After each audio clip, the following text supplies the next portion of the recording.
Rafaela, de logo quero lhe agradecer imensamente aí pela sua disponibilidade. Eu sei assim da sua correria. Sou uma de suas milhões de fãs que você tem, certo? Eu tanto lhe sigo como estou fazendo o seu curso, que eu quero que você também faça a referência, né? Seu curso de compliance. Então, eu estou lá para aprender, estou aprendendo muito. E vou aprender mais ainda, né? Porque eu quis me matricular justamente para aprender e a gente só aprende mesmo com os melhores e no caso aí com as melhores. Então, assim, de antemão, muitíssimo obrigada por você ter disponibilizado aí parte do seu tempo e da sua correria. Já queria aqui falar que nós temos aqui uma colega lá do grupo Trabalho em Debate, a Silvia Teixeira do Vale, né? Está aí presente. Eu pedi para a Rafaela me mandar aqui o currículo dela, que é imenso, né? Aí ela, dentro da simplicidade, disse: não, você pode só dizer que é advogada trabalhista empresarial. Mas, assim, faço questão de colocar, até porque, assim, eu gosto de prestigiar, não é, as minhas colegas, quanto mais as minhas colegas mulheres. Com todo respeito aos meus colegas homens, né? Mas a gente precisa também dar esse up, dar essa valorização em relação a esses nossos colegas que duramente brilham, lutam cotidianamente para estar aí no dia a dia. E a Rafaela é uma das grandes referências, né? É advogada trabalhista empresarial, sócia do escritório Sionec Advocacia Empresarial, atuante no consultivo e preventivo trabalhista em consultorias, auditorias e compliance trabalhista, atuação em sustentação oral e recursos especiais para tribunais superiores, pós-graduada em Direito e Processo do Trabalho, Direito Previdenciário, pela EMATRA PR, professora de Direito e Processo do Trabalho do SERES, professora da Escola Superior de Advocacia do Pará, ESA, do Saber Direito, TV Justiça, da ESA Rio de Janeiro, professora convidada em cursos de pós-graduação, IEPREV, Unicuritiba, Jurídico, FESP, ALEP, né, porque você já esteve aqui conosco, Isso. aqui no Piauí, que muito nos honra, né? Eu vou estar nesse final de semana palestrante de cursos práticos de Direito do Trabalho, membro da Comissão de Direito do Trabalho da OAB, né, Paraná, membro da Comissão de Estudos de Direito do Trabalho e Processo do Trabalho, idealizadora do perfil do Instagram, Rafaela Sionec. Gratidão, viu? Sim. Gratidão por você estar aqui.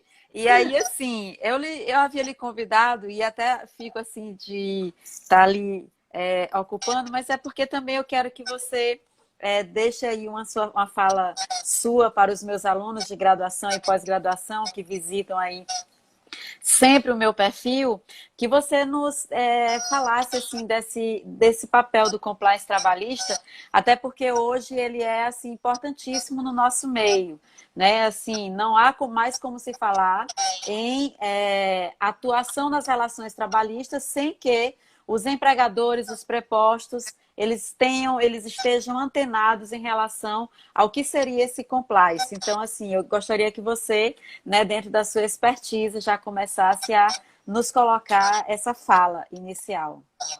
Obrigada, Silvia. Na verdade, primeiramente eu quero dar aqui uma boa tarde, boa noite a todos que estão nos acompanhando. Agradecer o convite. Fico feliz que a gente tenha conseguido aqui ajustar e que você principalmente tenha cedido também as minhas dificuldades de agenda e também algumas remarcações que nós tivemos até chegar nessa data. Então, fico feliz aqui que a gente conseguiu conciliar, né, concomitantemente nossas agendas. Obrigada mesmo por toda a compreensão em relação a esse ponto.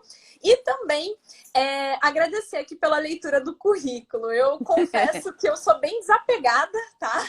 Com essas coisas, mas eu fiquei bastante lisonjeada pelo carinho, efetivamente, de ter lido aqui o currículo. E é bom, né? Eu sempre, quando as pessoas leem o currículo, eu confesso que, como eu sou meio desapegada, eu não tenho muito esse capricho, essa vaidade, né? A leitura do currículo, para mim, ela reflete muito mais. Eu falei assim, nossa, eu já cheguei até aqui, mas eu ainda posso ir muito mais, né? Eu ainda Com posso toda conquistar certeza. muito mais. Então, quando as pessoas leem e falam para mim assim, porque às vezes eu não... A gente, por si só, às vezes se coloca numa posição diferente do que realmente deveria ser, né?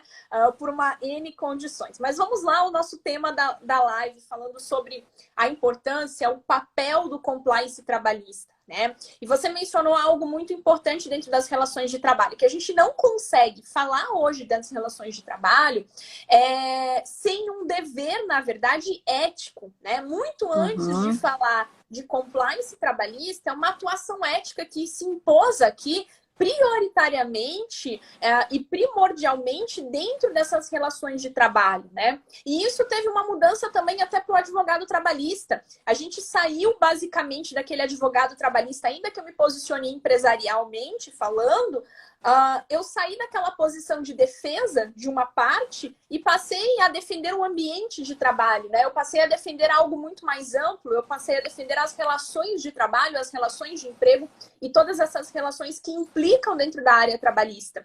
Então, essa função e essa visão que a gente tem macro, ela trouxe uma mudança para todo o sistema, tanto para a advocacia quanto para o modo de realizar, de pensar nesse trabalho efetivamente, né? Eu não tenho mais um lado quando eu estou dentro da empresa, eu tenho o lado da relação de trabalho efetivamente. Ele pode ser bom para o empregador, ele pode ser bom para o empregado, ele pode ser mais ou menos para o empregador, bom para o empregado ou vice-versa, né? O nosso objetivo aqui é conquistar o equilíbrio. E o compliance trabalhista, ele traz essa... Desculpa que entrou uma ligação. Não. Ele fala especificamente aqui de uma mudança de uma cultura organizacional, né? Então eu já começo num primeiro patamar, né? Com o apoio da alta gestão, de conseguir essa mudança estrutural, de olhar para essa cultura organizacional e ver o que ela pode ser aprimorada, ver o que ela pode ser melhorada dentro desses pontos aqui e trabalhar principalmente a ideia de conformidade aliado a essa mudança, a essa cultura organizacional, né? Nem sempre um alinhamento legal, né, uma conformidade legal dentro da empresa, ela é satisfatória ou ela pode surtir resultados positivos. Hoje a gente tem uma forma e a gente enxerga as relações de trabalho de uma forma muito mais complexa, né, do que efetivamente ela era há poucos anos atrás. Hoje a gente tem uma série de variáveis que são imprescindíveis para tornar as relações de trabalho saudáveis, né, além do cumprimento legal propriamente dito, né? Com certeza. Eu costumo sempre falar, tanto para os meus alunos da graduação como da pós, né, a necessidade que existe em relação a hoje se verificar uma advocacia mais preventiva. E que esse também é um novo caminho que nós temos, que aí é trazido justamente pela compliance, justamente porque hoje o empregador que deixar que as situações aconteçam, porque ele não tem esse acompanhamento efetivo de um advogado trabalhista que tenha esse conhecimento em compliance, e para ele ter esse conhecimento em compliance, penso eu, não é dentro ainda que eu estou estudando, né, com você, mas penso eu que ele tenha que ter um conhecimento macro, não é, de toda a legislação de direito do trabalho, processo do trabalho, entre outros conhecimentos, mas justamente para evitar que ele possa estar criando passivos trabalhistas em relação às suas ações. Então, assim, eu faço até alguns acompanhamentos aqui em Teresina, né, empresariais, mas muito timidamente ainda, porque a ocupação de professor termina tomando muito mais tempo, né? Mas, assim, hoje, não é assim, eu vejo como grande mote em relação à advocacia, não é, como um todo, e mais ainda na advocacia trabalhista, por conta dessa gama de mudanças que nós temos e que você até muito bem coloca no seu Instagram, né, que você está sempre respondendo dúvidas, né, que são pertinentes e que são necessárias. Então, assim, eu realmente assim entendo como fortemente necessário. Aí, assim, mas aí dentro dessa visão, não é, da necessidade da advocacia trabalhista voltada para o compliance, como é que você, assim, visualiza hoje, não é, que o jovem advogado, e quando eu falo jovem advogado, não estou falando a questão de idade, né? Porque eu também faço parte aqui do conselho da OAB, Piauí. Então, a gente tem essa nomenclatura do jovem advogado, aquele que acabou de ingressar nos quadros da ordem. Então, como é que você poderia estar aí orientando esses jovens advogados no sentido de estar tentando, inicialmente, porque a gente está falando não somente aqui para o pessoal do Piauí, por assim dizer, né, mas dentro de uma condição macro, para eles estarem iniciando esse tipo de trabalho voltado a uma advocacia empresarial mais consultiva, mais preventiva dentro desse sentido.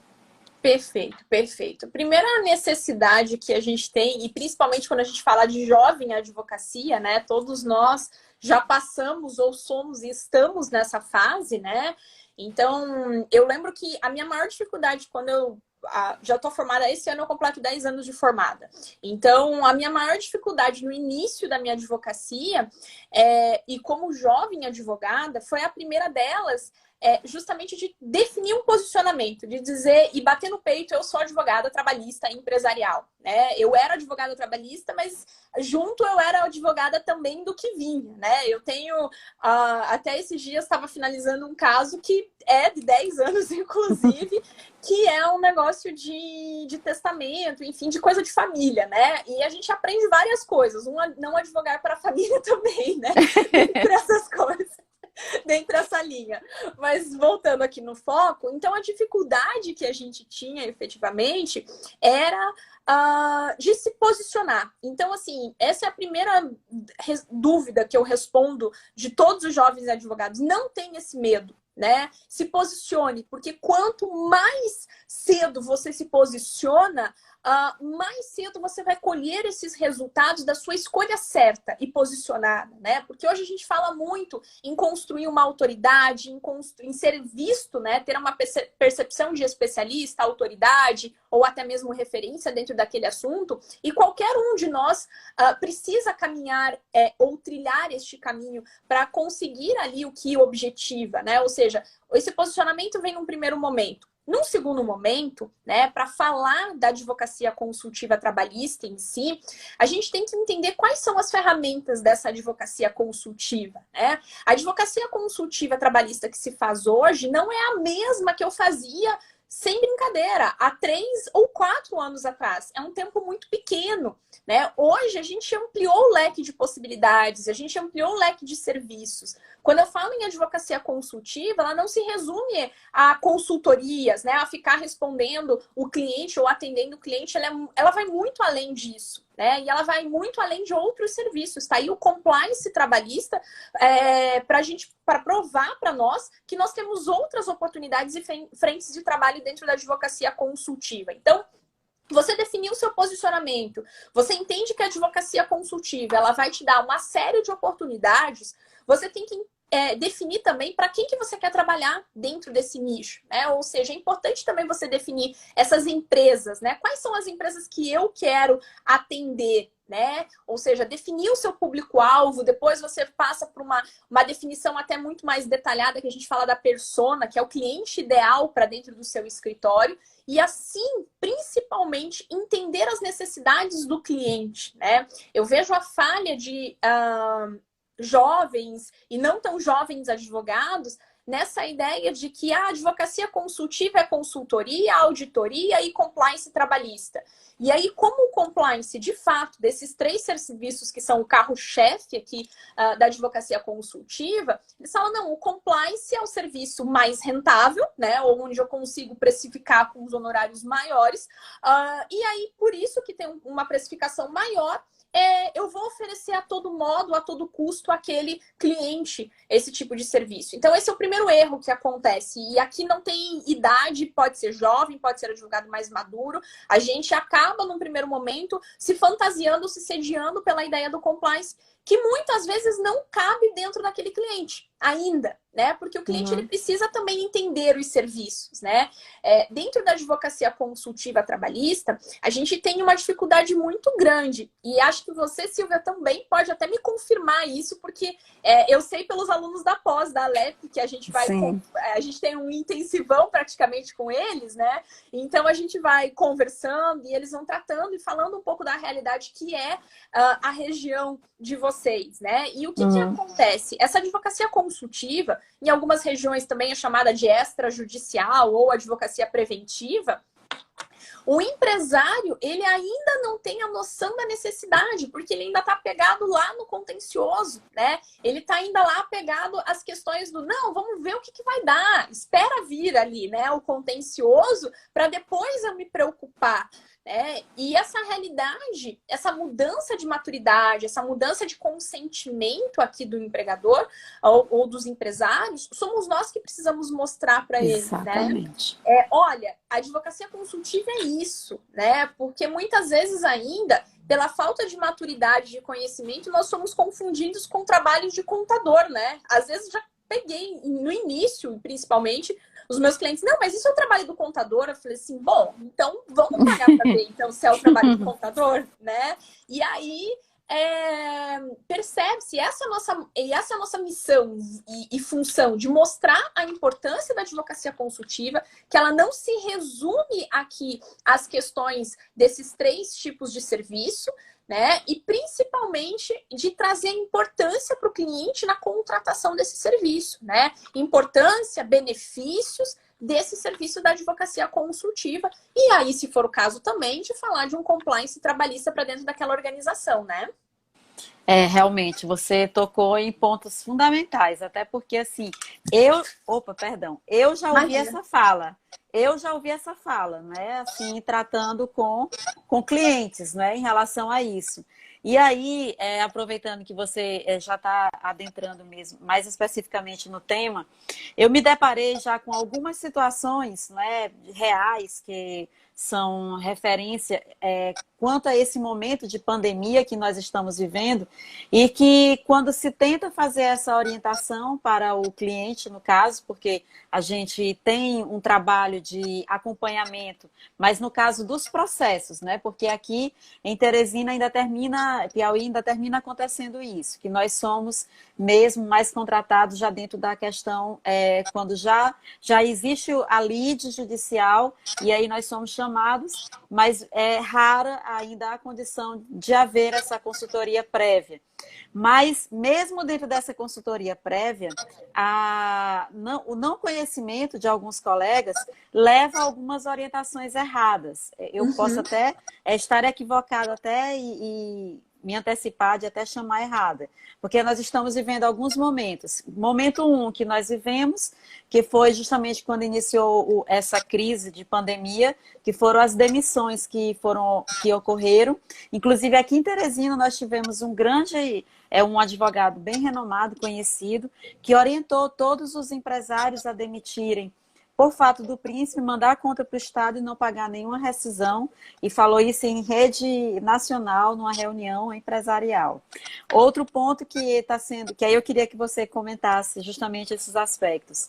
A retomada das atividades, né, que aí, mesmo com essa questão do protocolo, aí como ficaria essa questão dos empregados em grupo de risco, né? E também daqueles empregados que convivem com pessoas de grupo de risco. E aí eu vi que você fez até um post hoje, né, falando em relação à gestante, né, que seria também uma das informações. E um outro ponto, assim, também para finalizar em relação a essa pergunta, essa colocação, seria também em relação às rescisões contratuais, que muitos empregadores também estão querendo fazer. Você também fez um post, né, em relação a isso daí, fazendo essas rescisões contratuais com parcelamento sem que haja um acompanhamento, não nem do MPT, nem posteriormente uma homologação judicial. E tudo isso daí, para mim, reflete uma falta de um acompanhamento mais preciso, não é? A falta de um advogado que tenha um real conhecimento e que possa estar evitando que amanhã essas ações venham a um possível processo judicial, não uma lide, uma criação de um passivo. Exatamente, exatamente. Essas questões, todas elas, né, eu poderia resumir num único parágrafo e numa única resposta, né? O fato de eu ser advogada trabalhista e empresarial não me garante o acerto, nas minhas questões. Eu preciso ter um olhar estratégico, né? E para olhar de uma forma estratégica, eu preciso conhecer muito bem o negócio do meu cliente, né? Por quê? Eu não tenho um padrão de resposta, né? Eu, infelizmente, gostaria de ter, porque facilitaria muito o meu trabalho, né? Eu tenho aqui, eu estava até contando agora, eu tenho 11 consultas pendentes para responder dos meus clientes. E tá pendente, preciso responder ainda hoje. E nenhuma delas eu consigo dar Ctrl+C, Ctrl+V. Por mais que tenha duas que eu analisei, as perguntas são idênticas. Mas a realidade daqueles clientes são completamente diferentes. Ou seja, isso vai Concordo. impactar na minha orientação, isso vai impactar na minha resposta e na tomada de decisão por parte do cliente, né? Eu conheço os meus clientes. Eu sei que tem clientes que assumem o risco e que querem correr o risco. Eu sei que tem clientes que não assumem o risco, que não querem correr esse risco, que são clientes que andam numa margem de segurança maior. A gente precisa entender que empreender aqui, né, o fato de ser empresário por si só, de possuir uma empresa, é assumir os riscos, né? Ele já é inerente à atividade. Isso a própria CLT traz. Olha, quem assume os riscos da atividade empresarial é o empregador, né? Sejam eles trabalhistas, sejam eles tributários, sejam eles previdenciários, esse risco corre à margem do empregador. Então, o meu cliente ele já tem que estar ciente que ter uma empresa é ter riscos. Eu estou ali para fazer um trabalho estratégico, né, de alinhamento, de auxílio na tomada de decisões que sejam compatíveis com a realidade e com a cultura, com o ambiente daquela empresa. Né? Eu tenho clientes que assumem um risco maior e que eu tenho uma margem de trabalho muito maior. Né? Ou seja, eu tenho possibilidade de discutir ali, de falar, olha, isso aqui a gente pode tentar fazer, mas você está ciente desses riscos, né? As consequências são essas. Tem clientes aqui que dificilmente eu vou dar essa opção, porque não faz nem parte da cultura dele, né? Do perfil daquele cliente. Então, essa é a principal falha que eu vejo na maioria dos advogados trabalhistas, de não respeitar aqui a realidade do cliente. Ah, mas eu dou todas as respostas possíveis para o cliente. Mas, gente, o cliente, ele nos contrata para que ele tenha pelo menos um norte, né? Eu dou as respostas possíveis dentro do perfil daquele cliente. Se eu sei que aquele cliente não tem o perfil de assumir os riscos, de ter uma gestão de risco mais alta, ou seja, trabalhar num impacto mais alto de risco, eu dificilmente vou tratar daquele risco com ele, eu vou falar daquela possibilidade, porque eu sei que para ele não faz parte daquela realidade. Né? Entendi. Então, não é entregar um parecer com 10 opções, porque meu cliente também não vai entrar naquele paradoxo da escolha, né? Quando eu dou muita opção, ele não escolhe nada e faz tudo errado, né? Porque ele fala assim, bom, minha advogada não está aqui para ajudar, né? Ela está aqui para me dar um monte de opção, um monte de alternativa que eu não sei para onde vai, né? Então, eu tenho uma atuação diferenciada dentro da advocacia nesse sentido, né? Eu prefiro sentar, estudar, conhecer o perfil do meu cliente e dar respostas, opções de respostas que se assemelhem ao perfil daquele cliente. Porque eu já sei, eu já trabalho com ele, né? E aí essas questões são questões que foram bastante discutidas, né? Por exemplo, aí no Piauí teve justamente esse cliente, esse advogado que fez a recomendação, né, de dispensa de todos os empregados do fato príncipe.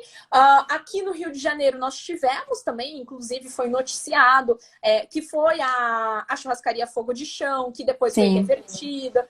Ou seja, isso aqui vai de posicionamento da empresa, né? E principalmente de alinhamento estratégico junto com o jurídico. Eu não estou aqui para falar se está certo ou se está errado, se cabe ou se não cabe esse tipo de dispensa, né? E eu defendo uma doutrina que, inclusive, eu posso até vir a aceitar o fato do príncipe, né? Ou seja, não agora, porque agora eu tenho o artigo 29 dizendo que eu não posso fazer isso, né? Pelo 486. Mas o que acontece? Naquela época era tudo discutível, né? E se a empresa assim o decidiu, que ela esteja segura, né? E que o advogado, ao menos, tenha informado da empresa de todos os riscos que poderiam ocorrer dessa tomada de decisões. Assim como, certamente, a Fogo de Chão estava orientada de todos os riscos que ela correria, né? Então, eu acho muito errado a gente acusar, né? E jogar ali o ponto. O fato é, a empresa tinha ciência de que estava correndo esses riscos? Bom, foi uma decisão dela, ela assumiu esse tipo de risco. Né? E espero que ela esteja bem orientada para assumir esse tipo de risco, né? Então, esse é o primeiro ponto. Assim como, e aí avançando um pouquinho, a gente falando das gestantes, dos empregados que pertencem ao grupo de risco, né, efetivamente, porque a gente tem algumas orientações que trouxeram a gestante agora como grupo de risco, né? A portaria 20 de 2020, ela só fala que a gestante de alto risco, né, é uma gestante de grupo de risco. E, se não me engano, tem uma outra normatização do Ministério da Saúde que delimita a gestante como grupo de risco, né? E aí, a gente tem uma série de questões aqui que o empregador precisa ter conhecimento, né? Então, qual que é a minha orientação nesse sentido? Primeiro, eu não quero inviabilizar a atividade empresarial, mas eu também não quero desproteger o empregado. Então, a gente tem que encontrar uma linha tênue. Meio termo, meio termo. Exatamente. E essa linha, esse meio termo, ele pode ser bom para um lado e pode ser ruim para o outro e vice-versa. Né? Dificilmente a gente vai encontrar um meio termo. Veja o que a gente está vivendo, né? É um meio termo que está ruim para os dois lados. Para um tá mais, para outro tá menos, né? Então, o que eu faço de recomendação, por exemplo, né? E vou dar um exemplo até mesmo da minha cunhada. Minha cunhada mora com os seus parentes que são do grupo de risco e está trabalhando normalmente. Ela está se protegendo. Então, ela criou um circuito de isolamento dentro da casa dela para ela não manter o contato com a avó dela, que é do grupo de risco. Então, assim, eu acho que tem um limite até onde que o empregador pode ir, né? E até onde que o empregado também tem que ir, né? Eu acho que o empregador tem o dever de responsabilidade para com o seu empregado e dentro de certas condições aqui, né? É sozinho, é um trabalhador novo, o trabalhador, vamos imaginar, foi transferido, mora na casa da avó. Enfim, pode ter uma N situações que podem complementar uma proteção um pouco maior por parte do empregador, né? Ou, por exemplo, é um trabalho que me permite trabalhar em regime de teletrabalho, e isso é viável, isso é possível.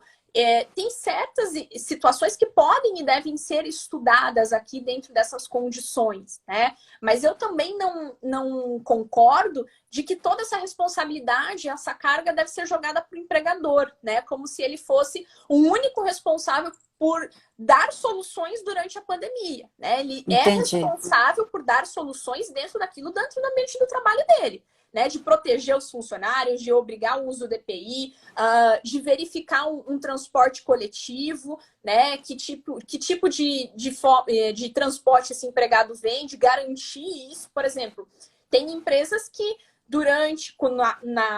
nas primeiras fases de retomada, né, que já estavam autorizadas, por extrema cautela, elas começaram a dar transporte, contrataram empresas de transporte para que esses empregados, durante esse período, não pegassem o transporte coletivo, né? E agora voltaram ao normal. Como tudo voltou ao normal, eles sentaram e conversaram. Rafaela, olha só, eu não tenho como... Eu vou continuar tendo as medidas de cautela e de segurança, mas no final de semana meu empregado sai.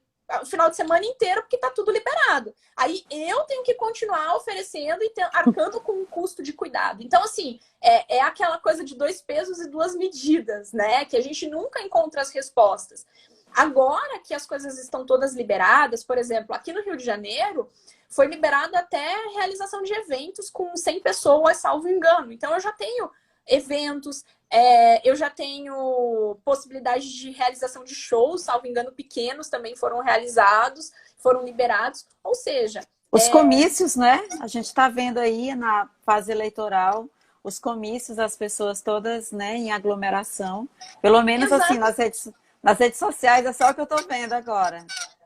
Exatamente, exatamente. Então, nesse caso, fica muito difícil aí eu jogar a responsabilidade para o empregador, sendo que as coisas todas estão voltando ao normal e mais ainda, o empregado no final de semana, nos seus momentos de lazer, está saindo e utilizando dessas situações que voltaram à normalidade, né? Então, eu tenho que encontrar aqui um meio termo que seja justo. Dentro do meu ambiente de trabalho, eu ainda tenho que assumir uma postura muito severa em relação à utilização, em relação ao distanciamento, e a gente viu também que o distanciamento ele foi diminuindo, né? A gente começou ali com 4 metros, hoje a gente está com 2, hoje a gente está em alguns estados com 1,5 de distanciamento já, ou seja, o próprio distanciamento, a ideia de distanciamento entre mesas e afins, ela já foi se ajustando, né? Já foi mudando aqui. E a gente vai fazendo essas adaptações necessárias, né? Então,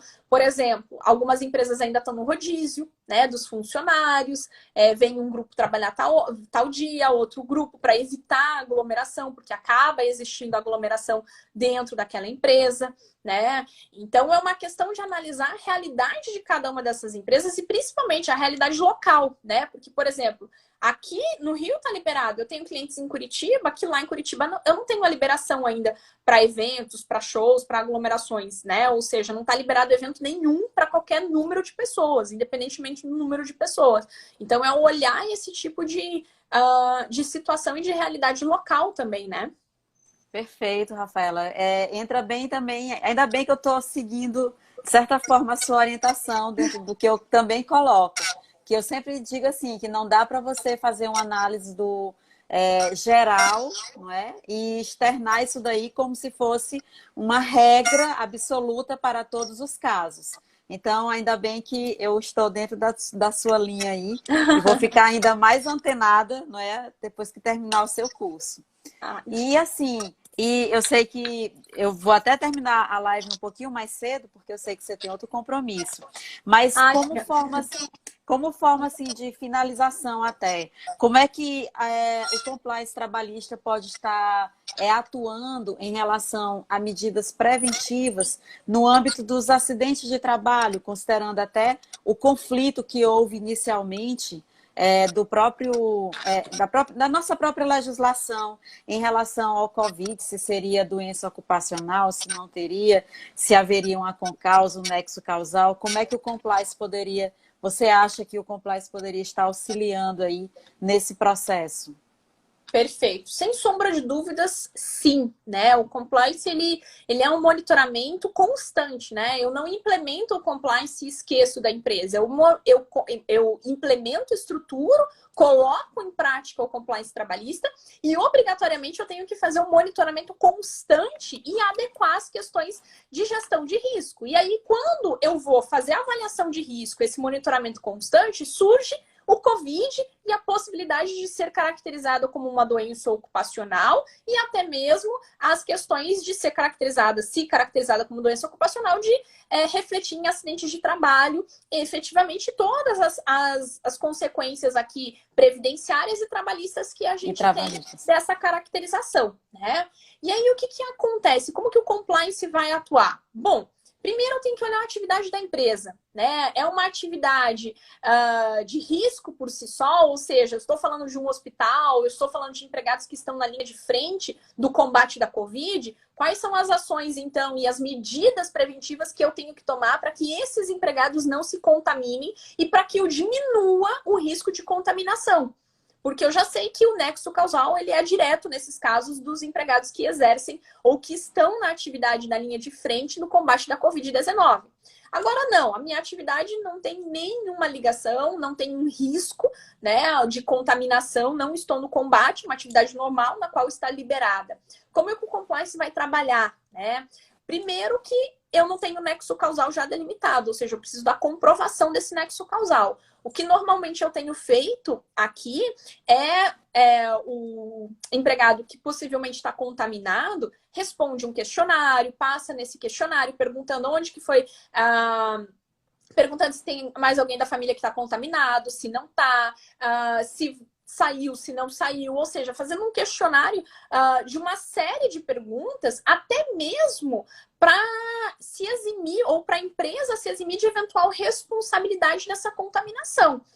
Nós estamos falando de uma doença que já é uma doença que a gente é multifatorial, ou seja, a gente não consegue mais identificar a contaminação. É a mesma coisa que eu pegar uma gripe, né? Eu não consigo identificar onde que foi. A gente consegue trazer várias hipóteses, né? Ah, eu deixei o ar-condicionado ligado, eu tomei muita coisa gelada, peguei frio, enfim, tem uma série de teorias que a gente cria para tentar identificar a doença. A Covid-19 acaba sendo da mesma forma, né? Claro que a gente consegue ter uma linha de rastro, né? Ah, alguém contaminou, também fui contaminado, enfim. E a empresa precisa averiguar isso para ver se ela vai ter essa responsabilidade ou não vai ter essa responsabilidade aqui em relação à proteção da Covid. E principalmente no dia a dia, não é só o empregado, ou só vou agir quando o empregado demonstra algum sintoma ou apresenta um atestado identificando, né, a Covid-19. Mas é funções preventivas, então é medindo a temperatura ainda de todos os funcionários na entrada, verificando o estado de saúde de todos, se estão com sintomas, se não estão com sintomas, né? Utilização de máscaras. Então, desta forma que o compliance vai agir de uma forma ativa, né? Ou seja, no monitoramento constante dessas questões, dessas situações, para verificar se aquele empregado tem sintomas, não tem sintomas, ou principalmente se tem alguém na família que tem sintomas, e aí eu tenho que afastar aquele empregado, deixando ele num trabalho remoto, ou tomar outras medidas em relação a esse empregado. Então, dentro dessa linha que a gente atua de uma forma ativa, vamos assim dizer, né? Perfeito, Rafaela. Bem, eu queria lhe agradecer imensamente, viu? Eu aprendo demais com você.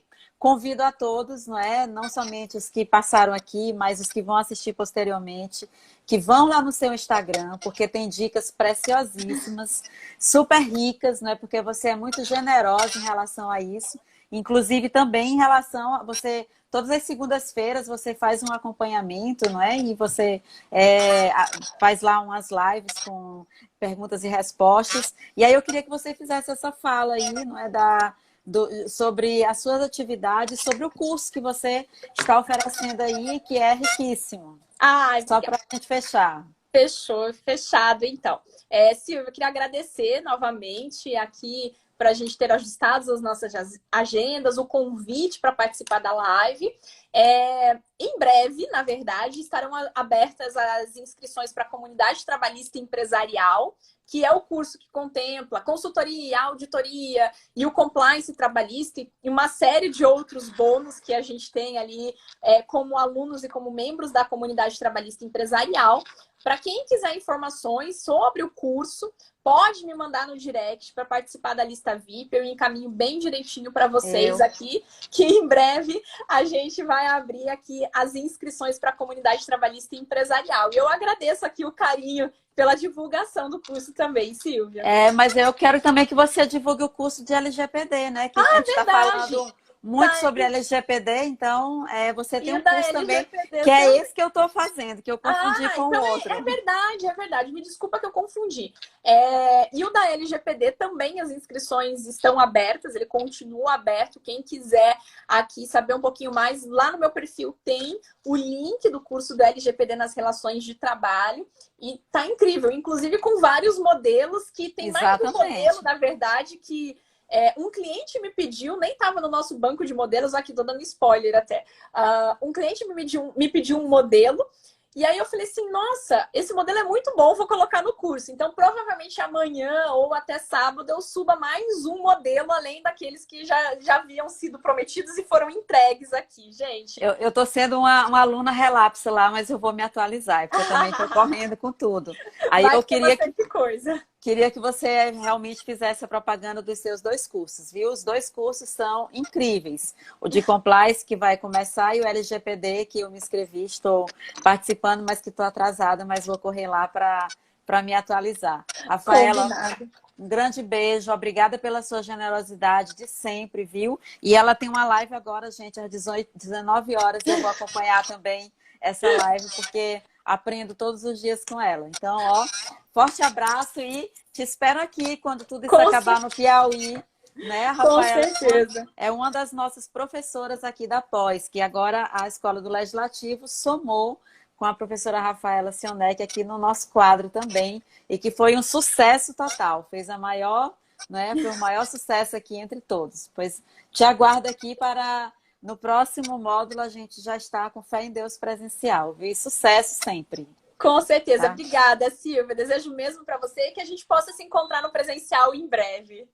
Tá, brigadão. Um Tchau, abraço. tchau, gente.